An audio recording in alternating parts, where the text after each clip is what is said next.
We have Apollo that's merged with the serpent. We have Cadmos who's merged with the serpent. Now, as you're telling us, we have Oidipous who's merged with a monster. Yeah. What does this actually mean? Selenos was the companion of Dionysius. He was half animal and half god. He was very wise. At one point, Midas, the king of Phrygia, captured him. And as he was known to be wise, asked Selenos a question. What is the greatest good for mankind? And Selenos would not answer, would not say a word. So Midas either hurt him or threatened to hurt him or whatever. And Selenos said, okay, the greatest good would be for you not to know. But since you force me, I will tell you that the greatest good would be for you never to have been born. And the second greatest good would be to die as quickly as possible. Solon was the maker of the Athenian constitution and also very wise. He was at one point visiting Croesus, the king of Lydia. And Croesus was the richest and most powerful man in that part of the world. And so Croesus asked Solon, who is the happiest of all men? He thought, of course, the answer would be himself. But Solon replied with the name of an Athenian who Croesus had never heard of. And he said this Athenian had never had any great heartache or dishonor in his life. And his sons had all grown up to be fine, honorable men. And he had died painfully but gloriously for his country, fighting for his country. And that now, nothing could hurt him because he was dead. The last point being rather important. So, Croesus asked him, well, who is the second greatest? Because he thought maybe he should be in the top 5, I don't know. But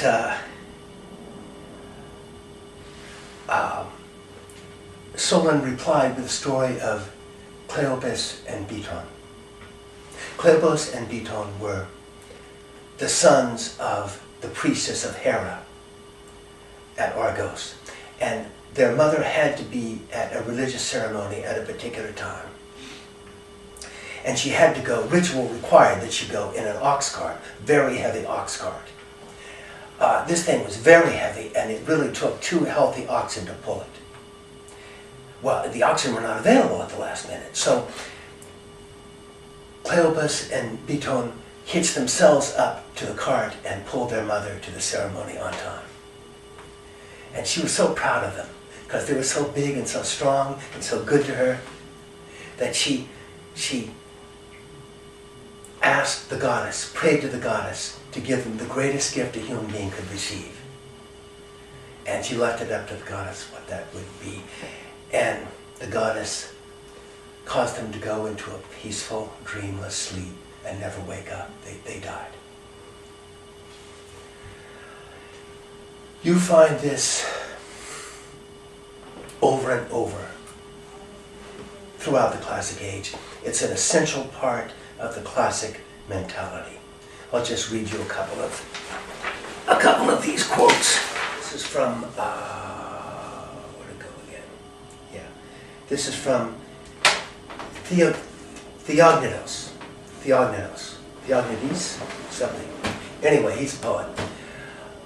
He said, "The best of all is not to be born on the earth, nor behold the light of the piercing sun, or being born in this way, pass swiftly through the gates of Hades, and lie under much heaped earth." This is from Aeschylus. "We who will die are not just in hating death, which is our greatest protection against evil."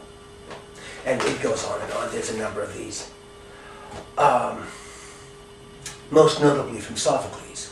Now, Sophocles is our main source for the story of Oidipous. And according to Sophocles, at the end of Oidipus' life, the earth opened up before him, and the passage into death opened up before him, and he calmly and deliberately and voluntarily walked into death.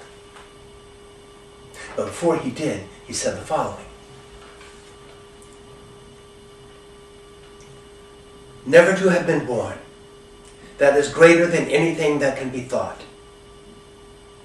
The second best is a brief walk in the sunlight, then return to whence one came, and do it quickly."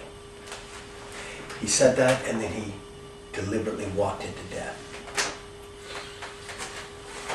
So what has he decided? Well, Apollo chose him. Now he chooses Apollo. Apollo is consciousness. And he chose to be conscious. It's a wonderful thing to be loved and admired. It's a wonderful thing to be a king and a hero and a winner.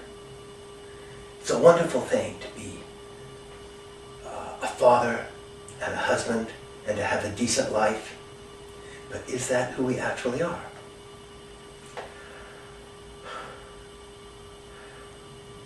Oidipus wanted to know before he wanted anything else. And Oidipus looked his fate in the teeth. And for the first time, he saw the real monster. And for the first time, he saw real death. And for the first time, he saw the real riddle. And he saw that it had no answer. After all, answers are the opposite of consciousness.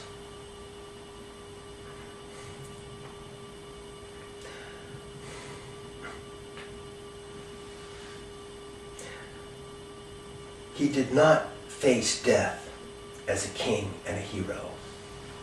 He faced it as you must and I must. Naked. Without power, without wisdom, and without an answer.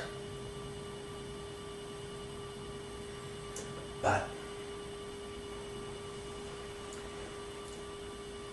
if he faced his fate without an answer, he faced it with open eyes.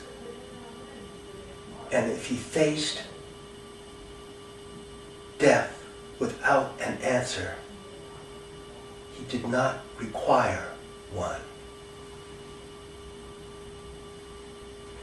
And at the end of his life, the earth opened up before him, and the passageway to death opened up before him, and he consciously and deliberately and voluntarily walked into death. And this man, who was so filthy that he dirtied the sun when the sun shone upon him, this man looked at himself with open eyes. And when he walked down into death deliberately, all the countryside, everywhere, all around him, became clean.